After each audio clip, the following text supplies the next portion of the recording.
All right. Welcome, everybody. This is Lisa Tomey Zonneveld with Prolific Pulse Press.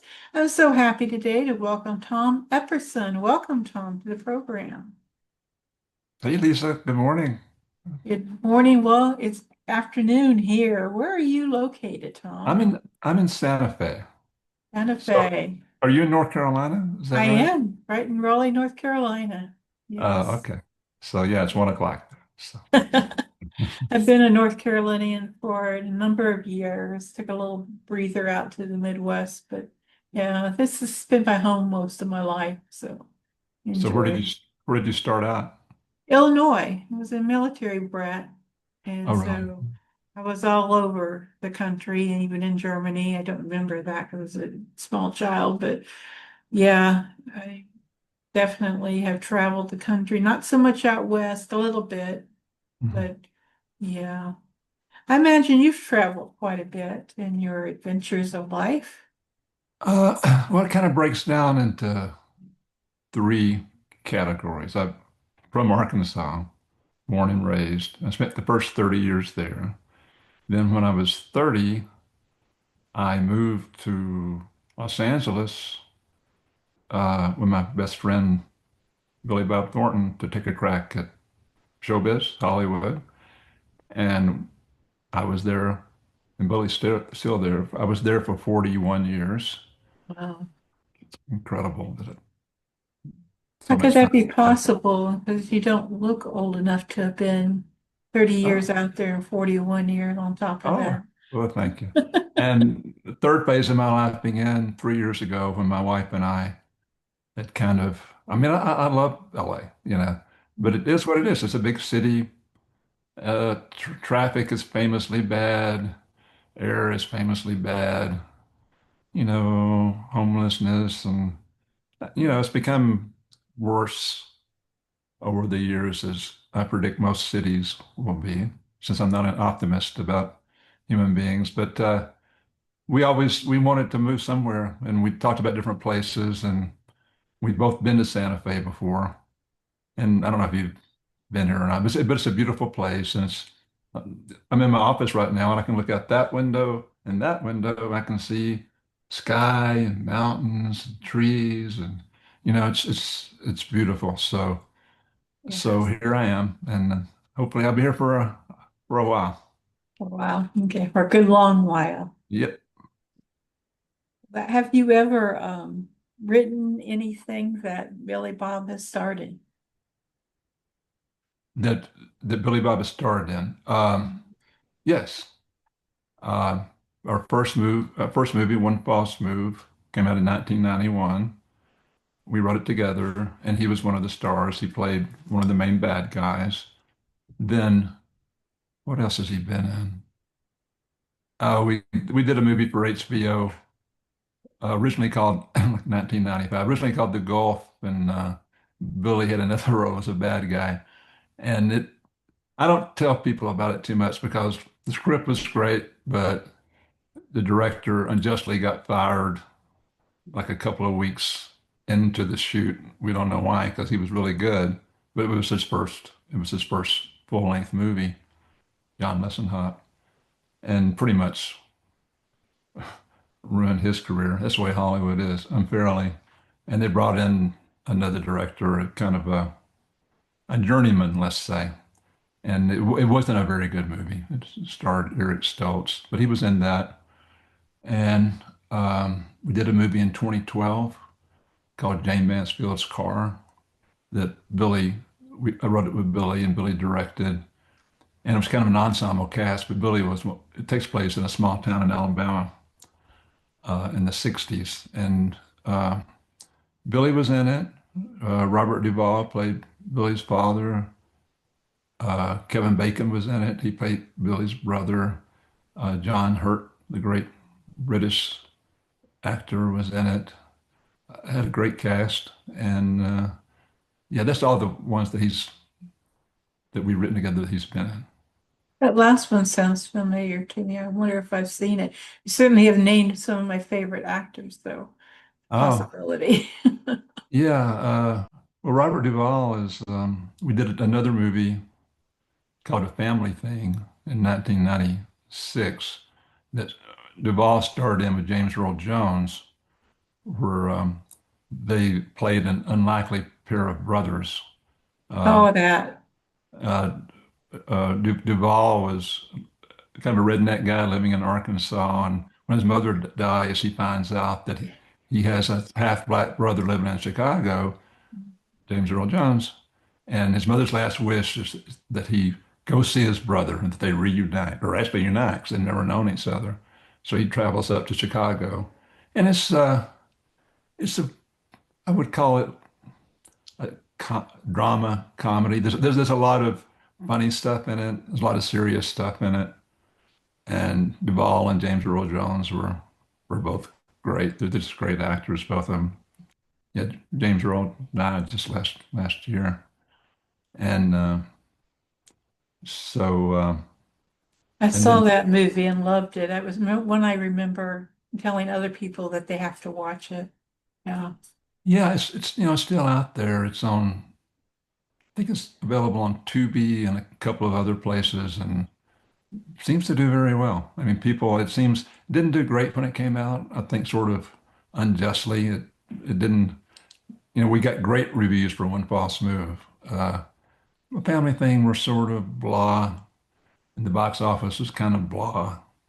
And it was a disappointment for everyone, but people still watch it. It's still, it's still out there. And so hope everyone listening to this gives it a try. Yeah, me too. It's very worth the time to watch. I think I've actually seen it more than once. Kind of Mhm. one of those things you see it's on, you got to stop everything and watch it. So I thought it was really great. So Mhm. you also have, again, favorite actors in there. So yeah.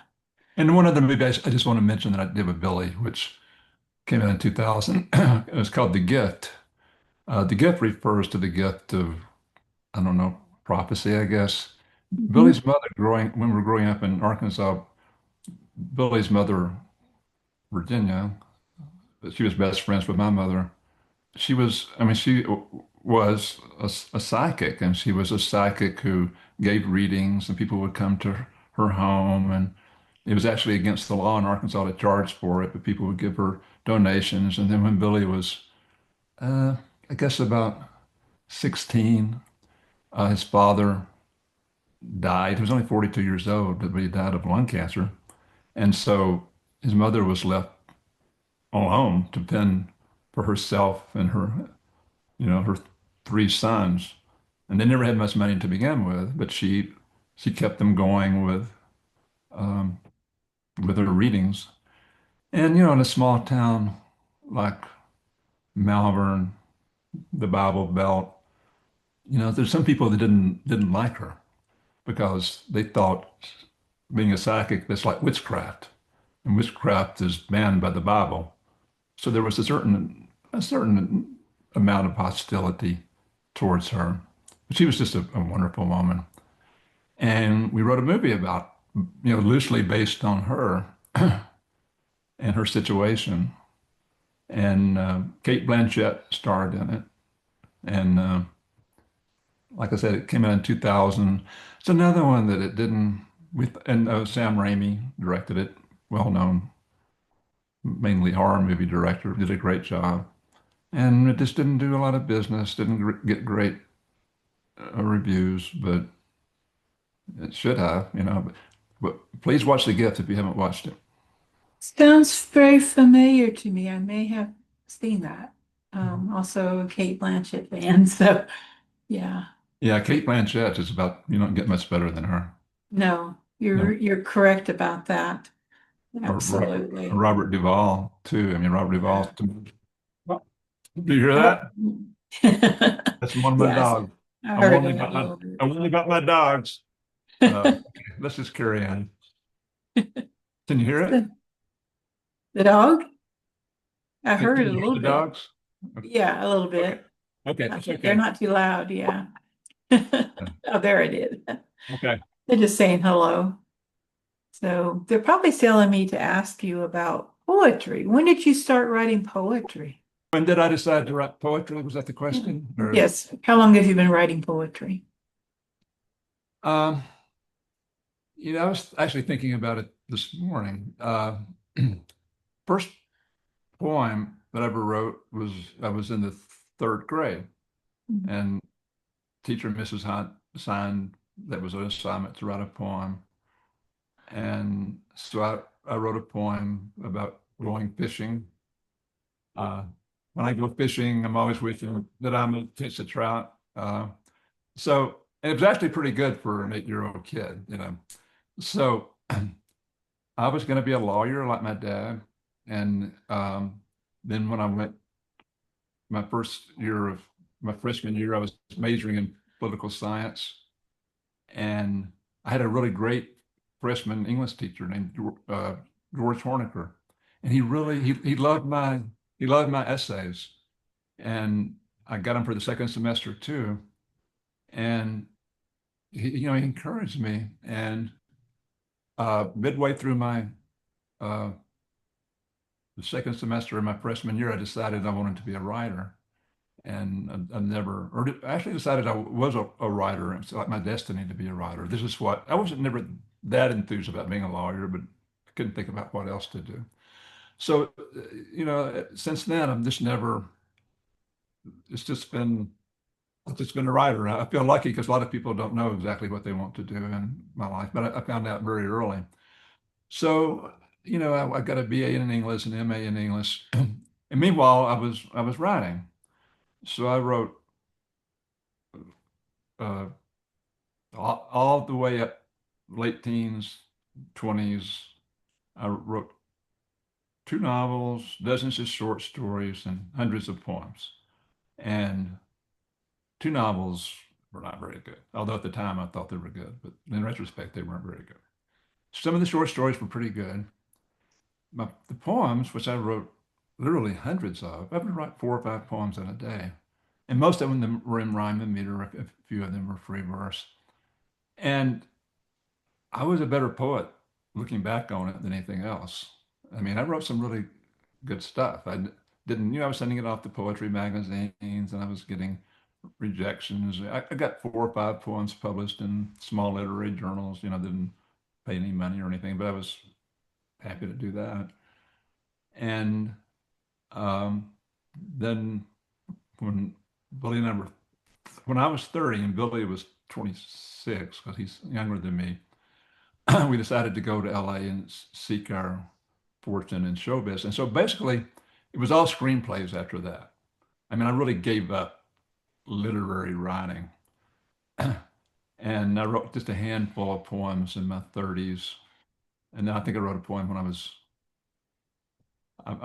met I met a girl and fell in love. And so I wrote 2 or 3 poems about her and us. And and then she broke up with me and my heart was broken. So I wrote a couple of poems about my heart being broken. And they were all good. And her cat died, Cisco the cat. So I wrote a poem about the death of Cisco the cat. They were all good. And uh, but after that, I didn't write any poetry. Well, full disclosure, I'm 74 right now. I always thought when I hit my 70s, I would go back to poetry because I never stopped thinking about it. I mean, also I just love poetry, and uh, but I thought when I'm older, I'll go back. And actually, I did. And actually, I wrote a couple of poems. Um, you know, maybe 3 years ago, and I really enjoyed writing them.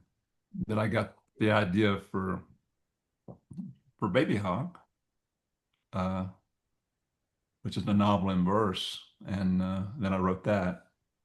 And so anyway, that's where it all came from. It was there for the third grade.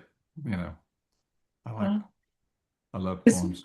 is Baby Hawk your first time to do poetry and I mean the like a novel in verse? Oh yeah.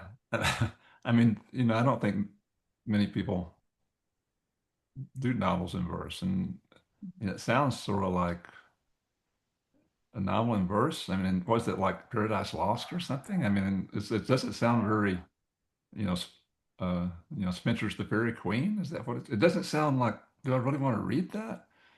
And but this Baby Hawk is it's in free verse, and um, my wife was when I write something, a novel or whatever. I know some writers like to talk about their work while they're writing it, and they give it to people or read it to people and get feedback. And I'm the opposite. I mean, I don't want to talk about it at all. And someone asks me what I'm working on, I give them, some vague reply. I just don't want to talk about it. And so Stephanie was, but Stephanie is my wife, is the first person that reads my stuff. And she was a little bit, told me she was a little bit nervous about reading Baby Hawk because she didn't know anything about poetry and didn't think she could appreciate it or, you know, so she wasn't sure if she would react in the right way. And, I said, look, I promise you, just read 2 or 3 pages and you'll forget that this is poetry. It'll just be a story. And she said it was exactly that way. And I think everyone who's read it has felt that way, that it's just a story. But it It is really is. it is in verse, but it's not in an obvious way, you know. I really have enjoyed reading it. Um, it just pulls you in.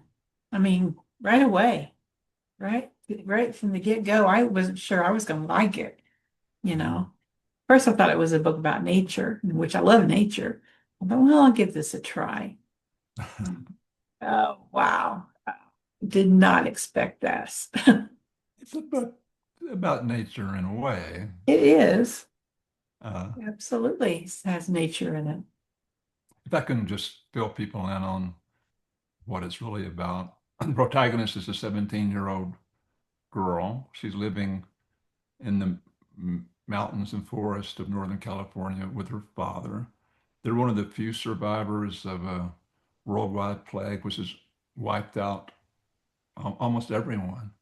Uh, but the plague was even more um, deadly to females for whatever reason than to males. So, as far as they know, the girl who's never given a name, she's just called the female. She's the last female on Earth, and they had the bad luck to be discovered. They're sort of happy in a way. It's a hard life, but they're happy because they love each other. And uh, they're discovered one morning by a band of, I don't know, racist, misogynist, violent males. I mean, now they'd probably be called white supremacist types, but we're beyond all that. We're beyond civilization. They don't have a label, but they're not. There's 16 of them, not nice people. They kill the father. The father does his best to protect his daughter, but he's killed, and they kidnap the girl. They just take the girl back to their encampment. They intend to use her. I mean, for them, it's the last female on Earth. They'd never seen a female either for like 10 years. I mean, as far as they know, she's the last one. So uh, this is like the most valuable treasure in the world that they could find. And they intend to make her their sex slave, and they do, but they have bigger plans. They want to mate with the female, make her the new Eve, and restart the human race, them and the girl. And the girl's not exactly on board with that. So she she decides to escape or die trying. And that's what the book's about.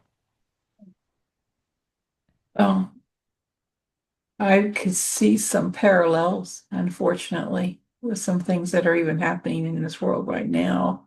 Of course. And it really brought up a lot of, political things for me. And I think was important to read, um, the different descriptives in this and pick up on that theme. And I thought I think it's really, really a great book. I was I took all my reservations back after reading it.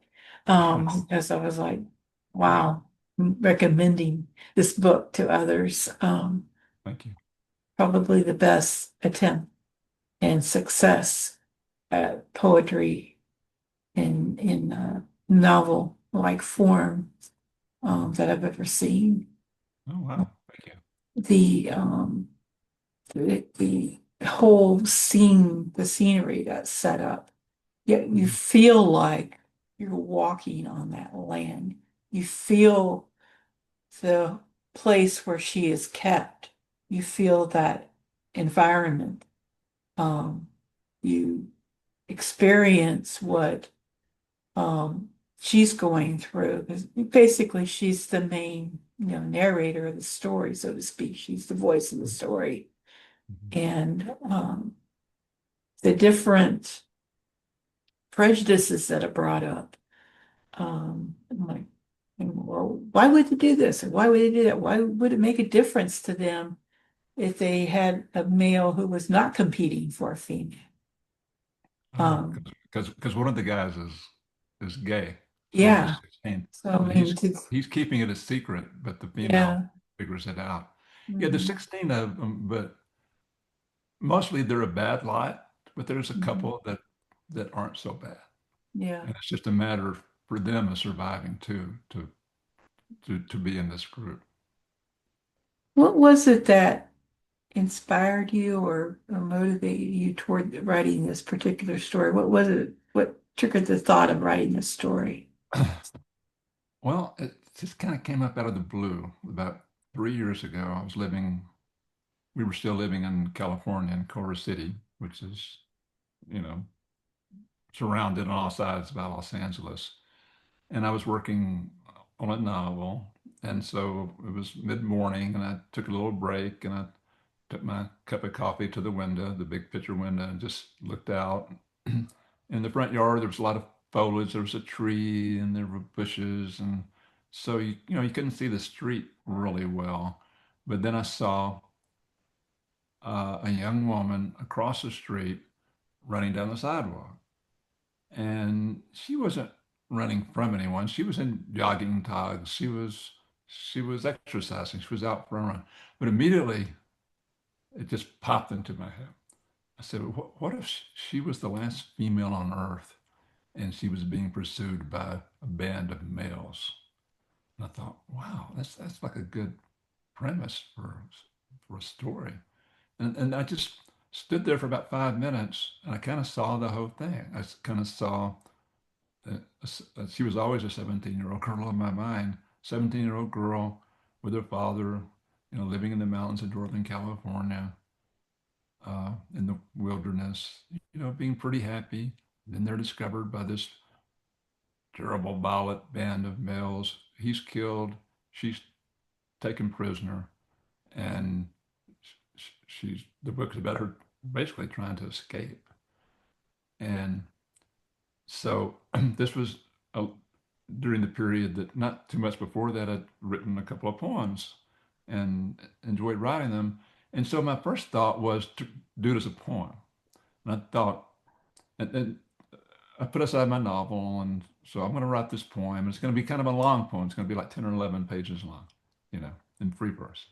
And so I wrote 10 or 11 pages, and it was like, whoa, I'm just getting started. But I like it. So I just kept going. I've written 30 pages, 47 pages, 63 pages. And it reached a certain point, and I was loving writing it. It was kind of easy in a way to write. I mean, I don't know. Writing is a hard thing to do. I mean, you're a writer, you understand. But this was like one of the easiest things I've ever written, and I was really enjoying it. And it just occurred to me, wait a second, if it keeps getting longer, this could actually be a book, you know? And so rather than just a poem in a book or a magazine, this could be its own book. But I never tried consciously to make it long. I just let it take its course.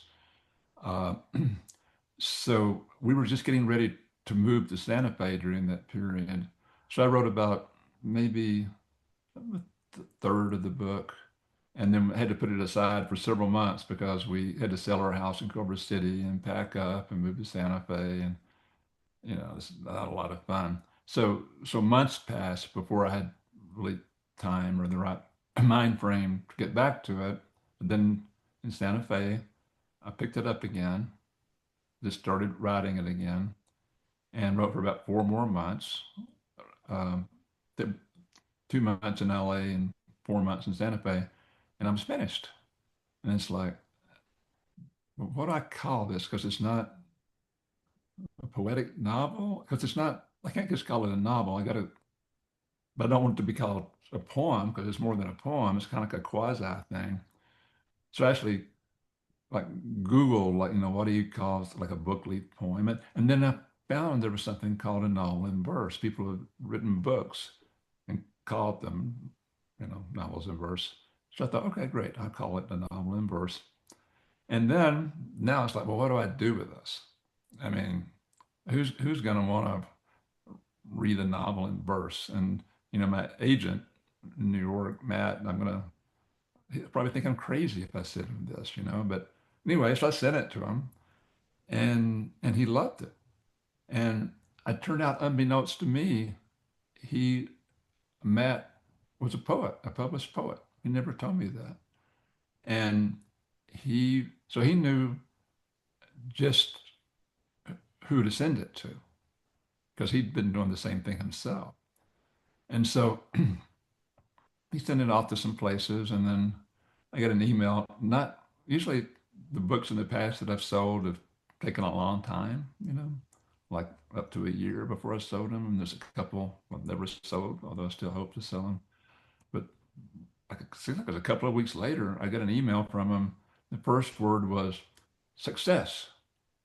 I thought, wow, that's a good way to start. And he just sold uh, the book Baby Hawk to a publishing house in the UK called PS Publishing, which is more of a kind of a speculative fiction kind of place. I mean, science fiction, horror, fantasy, and he'd actually had a book published by them like 10 years before.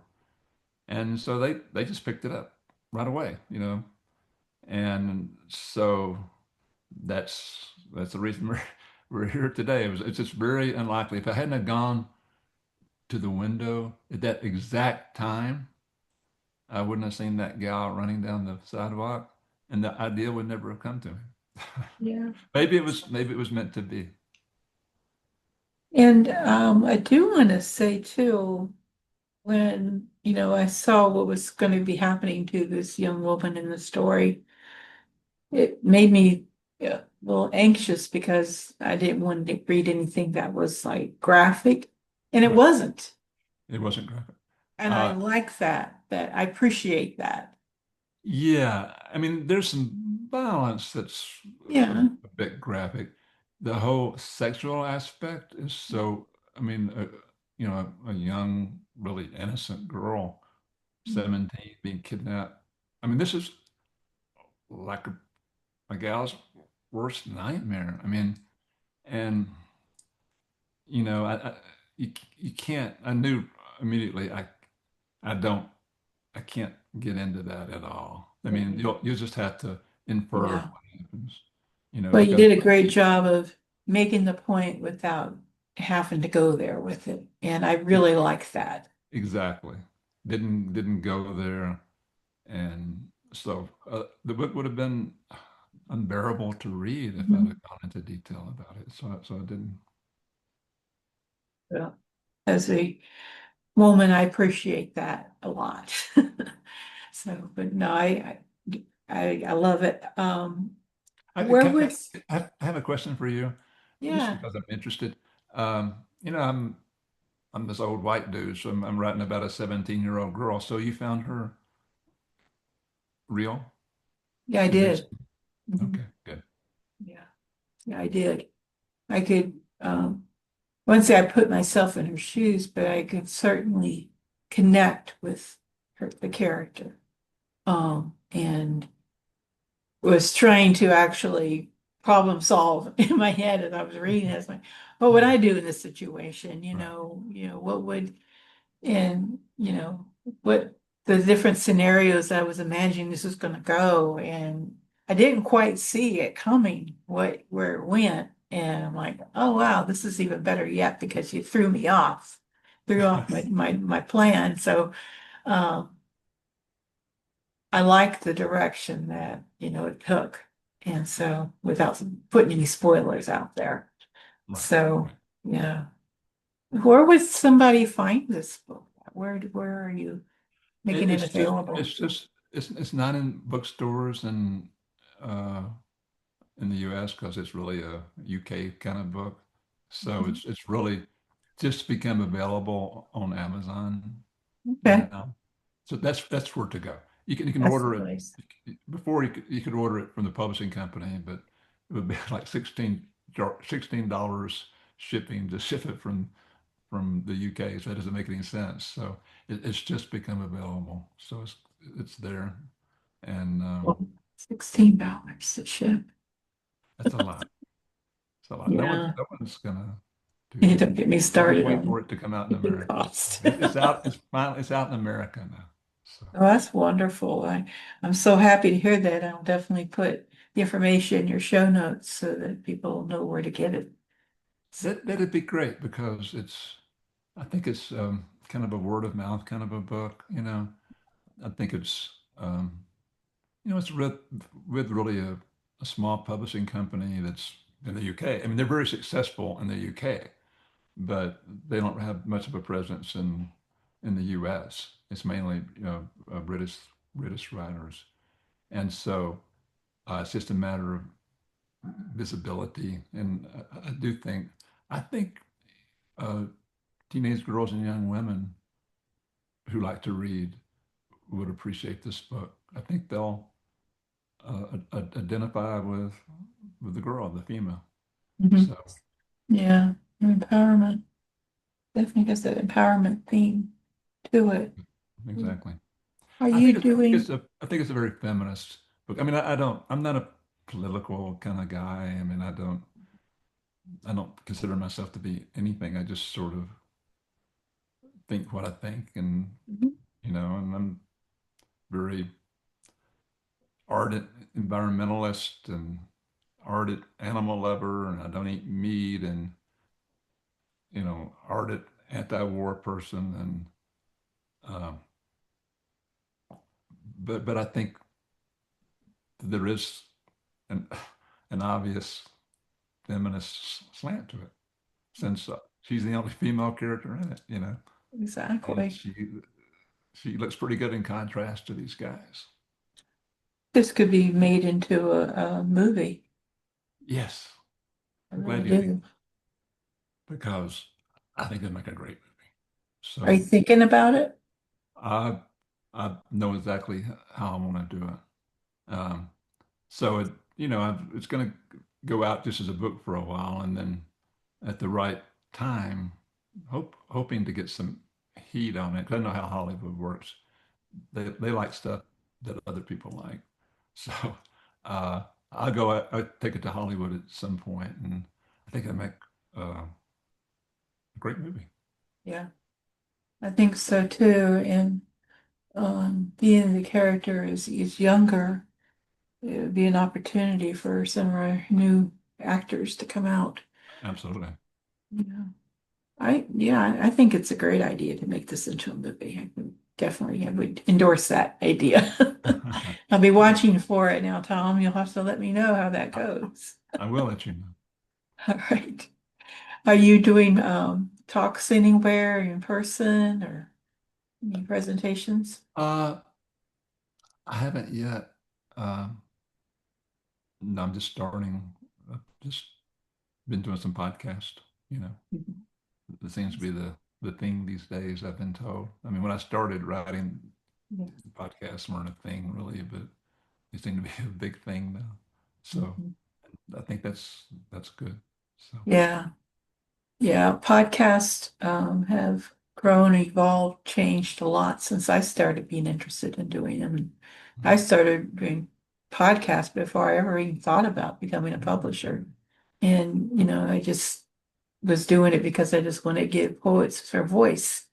And Yeah. so it just evolved into my own business of, yeah, I still do, of course, the podcast, and I also run a publishing company. Well, that's great because I know there's not a lot of people that make a living writing poetry. I mean, like in the olden days, like Byron and Shelley, I mean, Wordsworth, I mean, they could make a living at it. Uh, Robert Frost made a living at it, very good living. And nowadays, that just doesn't happen. It's not a world that's real kind to things like poetry. So uh, I'm glad you're doing it. Always be a poet. Ever since I was a little bitty thing. Well, is there anything that I haven't asked you that you'd like to share?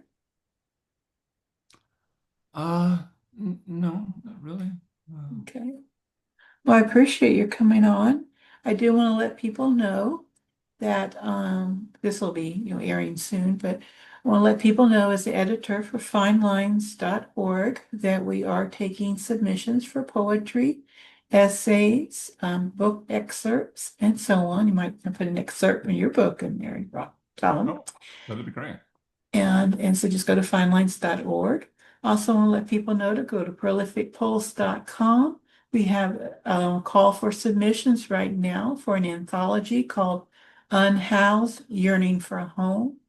It's for people who have concern about what's going on right now in this country, having to do with immigration, also homelessness, being unhoused, and what it means to be yearning for home. So I encourage people to submit. We're taking flash nonfiction and poetry, and also looking for artists who are interested in offering pictures for possible cover art and as well as internal art.